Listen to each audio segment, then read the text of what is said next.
وہ بڑی خوبصورت مثال ہمارے استاد صاحب ہمیں سنایا کرتے تھے. کہتے تھے کہ غریب آدمی تھا, امیر دوست کی شادی میں چلا گیا, اور چلا اس طرح گیا کہ وہ نا ورک شاپ پہ کام کرتا تھا, تو وہیں سے فارغ ہوا تو اسی طرح کپڑے اس کے میلے کچیلے تھے, اس پہ گرد لگی ہوئی تھی. اب گھر جاتا تو دیر ہو جانی تھی, تو وہ بھاگ کے شادی میں چلا گیا. تو جو باہر کھڑا تھا نا آدمی, اس نے اندر ہی نہیں داخل ہونے دیا. اس نے کہا جناب آپ کدھر آ گئے, یہ تو بڑے امیر رئیس اعظم کی شادی ہے. اس نے بڑی منت کی, بالآخر وہ رو پڑا, یار تیری مہربانی, میرا قریبی دوست ہے, مجھے تھا. اس نے کہا جناب آپ جا ہی نہیں سکتے, حالت تو دیکھیں اپنی. اب وہ دوڑا گیا گھر, تیزی سے کپڑے بدل کے واپس آ گیا.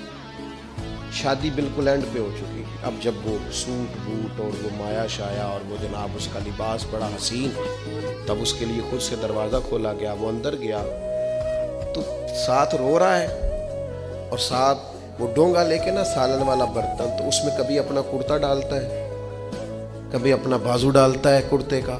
لوگوں نے کہا یہ کیا کر رہے ہو؟ کہنے لگا یہ میری تو دعوت نہیں, یہ تو کپڑوں کی دعوت ہے.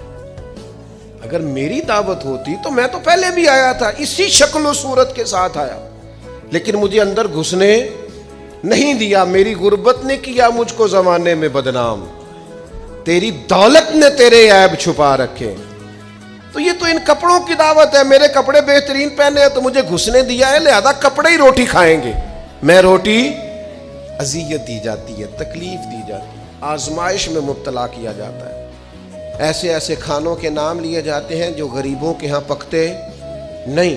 انہیں کہا جاتا ہے فلاں پکانا آتا ہے, تو میں کئی دفعہ کہہ چکا ہوں, پھر کہتا ہوں, جب پیسے آتے ہیں تو عقل بھی آئی جاتی ہے. جب انسان کے گھر گاڑیاں آ جائیں تو چلانے کا طریقہ بھی آ ہی جاتا ہے. جب اس کے پاس مہنگا موبائل آ جائے تو اسے چلانے کا سلیقہ بھی آ ہی جاتا ہے. جتنے کار دانے ہو دے کملے بھی سیانے.